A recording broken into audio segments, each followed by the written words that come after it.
We came to give an update because the people who participated in this with us all over this country deserved an update and to know where we are. Based on the update, the history, the information, and the update, people have to decide whether or not Target is worthy enough for you to go back in their stores. I personally, and as Leader Mallory laid out, her mother even saying she's not going back, I'm telling you, I am not going back. And particularly because we are owed a public apology. And so I want to see the Target CEO, just as they quit us publicly, they need to reaffirm their love for us publicly. Ultimately, people have to make their own decision. But as for me and my house, we will not be going back to Target. I think this is my first video other than my birthday video of the year. I promise I'm coming back with the videos for those who have been following me and asking me about them. They're coming back. Give me a minute. I try to pride myself as an advocate, activist, independent journalist, all the things and hats, to not give an opinion on things that I have not researched and looked at for myself. I watched the press conference given by Senator Nina Turner out of Ohio, Tamika Mallory, and Pastor Jamal Bryant yesterday. I want to offer some clarifications, some things that I appreciated about it, and some of the demands that I still have. With that, I'm going to give some of my larger concerns surrounding this and other things towards the end of this video. Number one of the clarifications that was very clear in the video is there is a distinction, at least for the group that we are speaking of, between the boycott and the fast.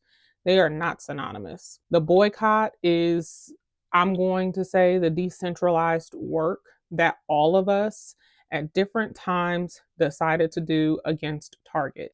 But this press conference specifically was to make the distinction between the boycott and the fast, what's ending, what's not, and what progress has been made with the demands that were provided through the fast. Now, the Target fast is what Pastor Jamal Bryant started with his church, New Birth. That is what is being deemed as coming to an end, so to speak.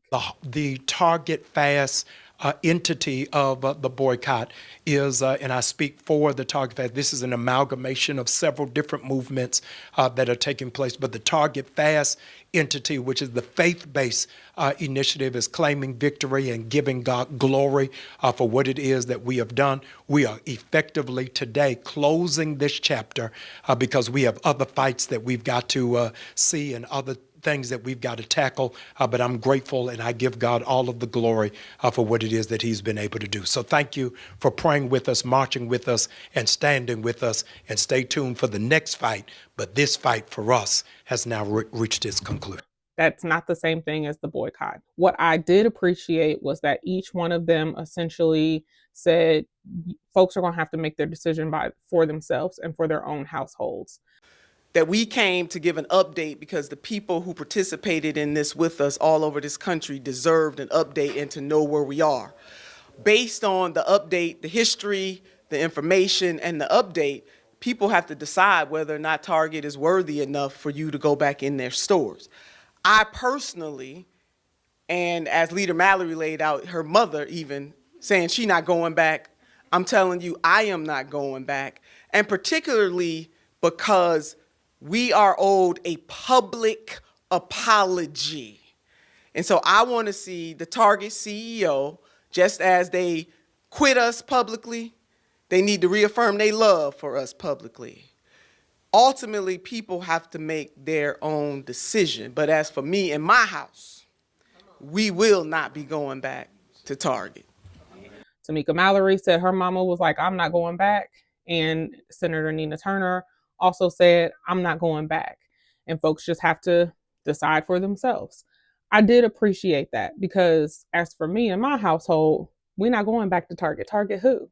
And for me, it's not just about the DEI programs that they got rid of, but I'll get to that in a second. The Target fast essentially was the 4 demands that were put together by Pastor Jamal Bryant and I'll say the New Birth community, for lack of a better way to say it. Those 4 demands were a reimagination of DEI, no presence that Target didn't really have a presence with HBCUs. Their businesses and locations were predominantly in white areas. A $2 billion commitment and investment into the community. They are in over 2,000 communities. And an investment into Black banks. Progress was made in 3 of the 4. So summarized, reimagination of DEI. They piloted the Belonging program last January. I think we all saw that and we all were like, you could keep it. That's not what we asked for. They are trying to make an effort to, quote, break the glass ceiling. They said 13% of the board are now minorities. Okay. And they're committed to working with the community in the 2,000 communities that they're in. Second demand, no presence with HBCUs. They gave $10 million to Pencil Lewis College of Business and Design in Detroit, which, according to Pastor Jamal Bryant, was nearing having to close. And so with this donation, it helped save that college.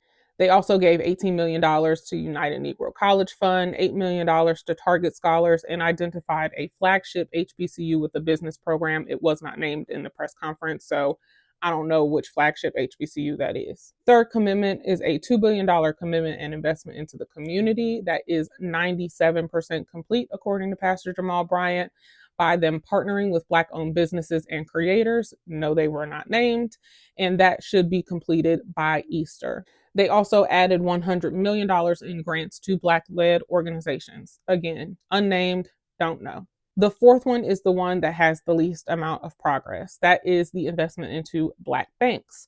There are no current partnerships with Black banks. These are my words, not his, okay? I am summarizing. Essentially, he mentioned providing an opportunity for the interrogation of Black banks in order to make sure they are in alignment with the money and the funding and the resources that would be infused into the partnership that Target would have with Black banks. Essentially, he said we have to make sure that they can handle what would be coming to them and that it would be sustainable. You know, my best friend and I both work with nonprofits, and something that she says all the time really sticks with me. We won't know what folks can handle until we give it to them. If we give folks what they need and the resources and the capacity that they need in order to go with things that we are giving them, then you would be amazed at what success could look like in that area. But what do I know? Here's what I appreciated about the press conference. All of them gave credit where credit was due. As soon as Pastor Jamal Bryant got up there, he gave kudos and thanks. He called out Women's History Month, and he, gave kudos to Nina Turner and to Tamika Mallory and to the countless women who, ancestral and present, who have done movement work throughout generations. And I am grateful. Always in the civil rights movement, it has been Black women who have done the heavy lifting. And so I want to take a moment just to salute and to celebrate my sisters who have really been the heartbeat and the brain trust of this movement. Can we celebrate them for the work that they do? Kudos. Appreciate that. He absolutely did do that. They also gave multiple thanks between the 3 of them for all of those who signed up on the website to participate in the fast and beyond. All of the folks whose names they may not know who have been in communities, driving extra miles to go to different stores and participating in the boycott in their own way. Really want to join my colleagues in acknowledging the thousands of people, tens of thousands of people, probably millions of people who didn't need to sign up. They didn't need to call anybody to be acknowledged. They just did what they could do, which was to stop spending their money right in their town, right in their community. And those are the people who we honor today. Thank you for participating in the Target Fast and the consumer boycott overall. For many people, this was not symbolic. It required real sacrifice. People changed where they spent their money. Small businesses and families made difficult decisions. Before we address Target and address anybody else, let me thank the nameless and faceless amongst you who drove 3 extra miles away from Target. Let me thank those of you who got daughters who couldn't understand why you couldn't get your Bow-Ritz from there and why you had to get shampoo from somewhere else. Let me thank you because according to Bloomberg, the valuation of Target has dropped by $12 billion. Let me thank you because according to the Wall Street Journal, it has been 3 consecutive cycles, quarters where they have not seen a profit. And I wanted to be clear before we talk about tariffs and before we talk about Iran and before we talk about trade, the impact is because of like-minded people who understand the Kwanzaa principle of collective economics. And I am appreciative for all of you who have stood in lockstep with us, many of whom you've never shaken our hands, you've never hugged us, we've never met you, but you caught hold of this vision that doesn't belong to any of the 3 of us, but it belongs to the entire community. I appreciated that. I think that was a very good call out, and I'm really glad that they each took the time to make sure that they talked about how decentralized but collective this effort really has been. Here is where I'm not going to complain or be angry, but where I would have taken it a step further. You can call the Target fast and say that it's over and all of that. And also, I'm going to encourage all of us to do exactly what they suggested we do. Make our own decisions for our own households. I did not stop going to Target just because of their DEI. I also stopped shopping at Target, one, because it was way too easy for you all to get rid of your DEI and come up with something other, by another name, essentially, because you wanted to capitulate to the orange man in office. But I also stopped shopping at Target once I found out the network of surveillance systems that they were using in the communities that they were in that were Black and brown. As you probably know, they sell a little bit of everything, but you may not be aware that the major retailer also plays an important role in targeting criminals outside its stores. Dean Reynolds looked into this.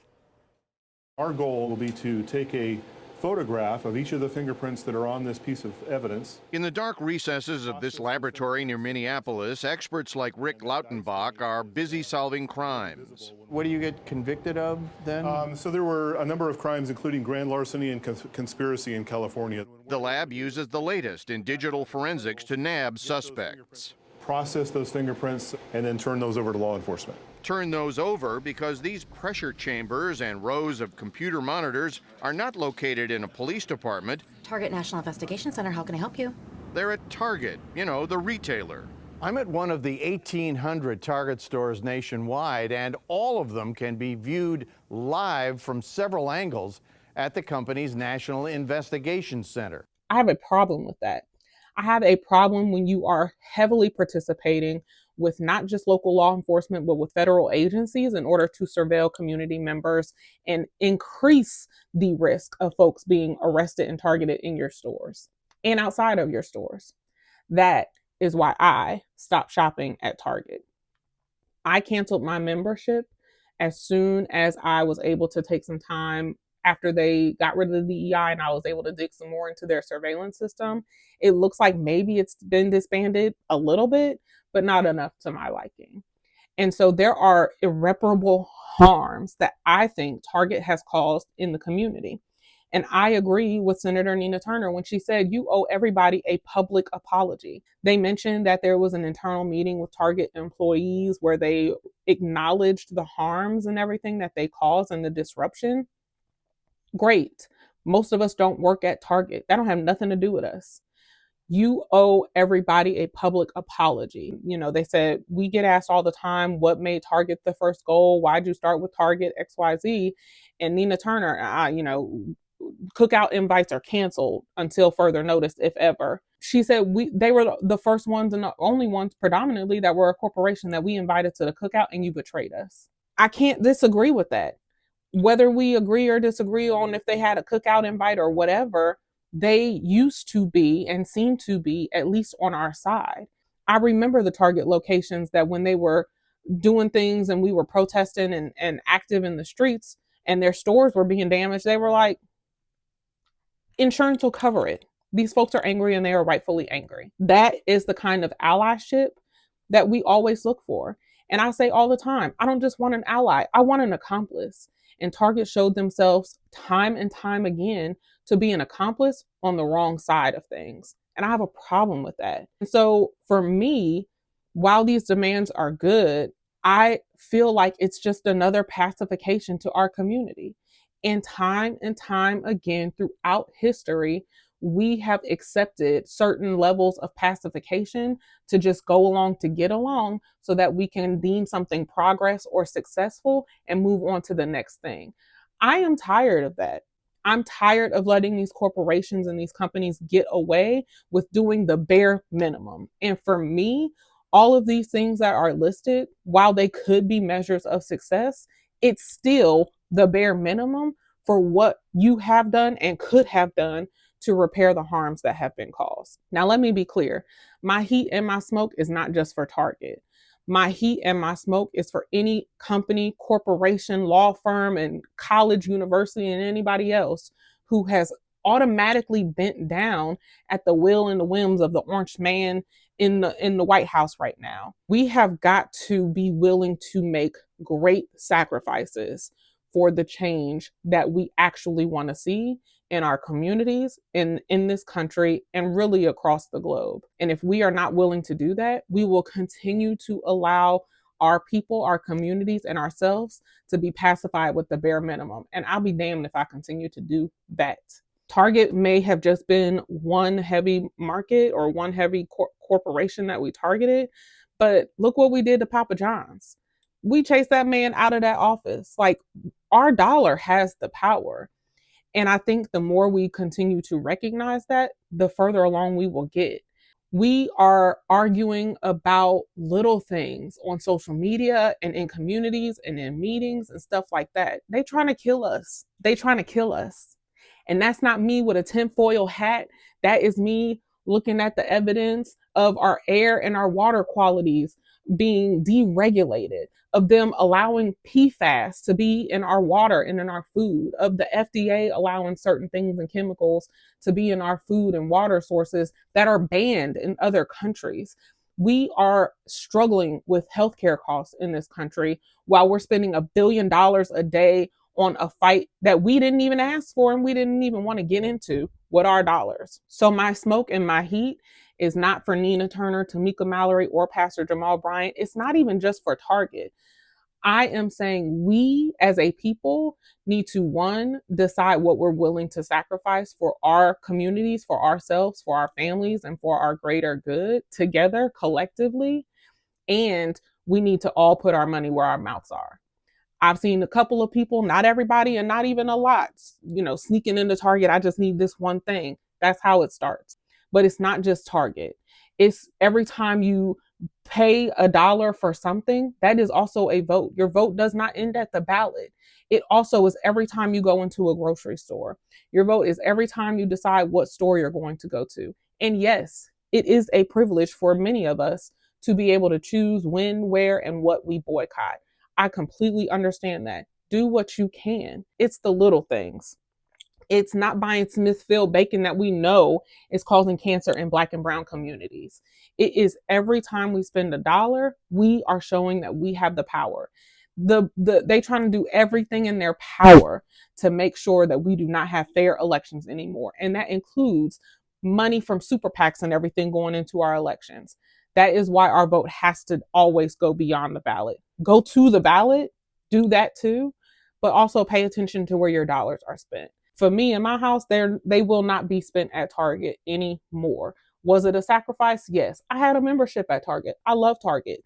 I don't shop at Walmart. So it was easy for me to just go to Target. I had to pivot because absolutely not. But that is a privilege and a choice that I get to make. So I'm saying all of this to say, make your own choice. I encourage everybody to watch the press conference. And that's the other point. We cannot be so quick to be angry at those who are trying to do something. I do not fault Nina Turner, Tamika Mallory, and Pastor Jamal Bryant for trying to do something. Now, I don't know where the Mothership 3 name that they came up with for themselves or who came up with that for them or whatever. That's that.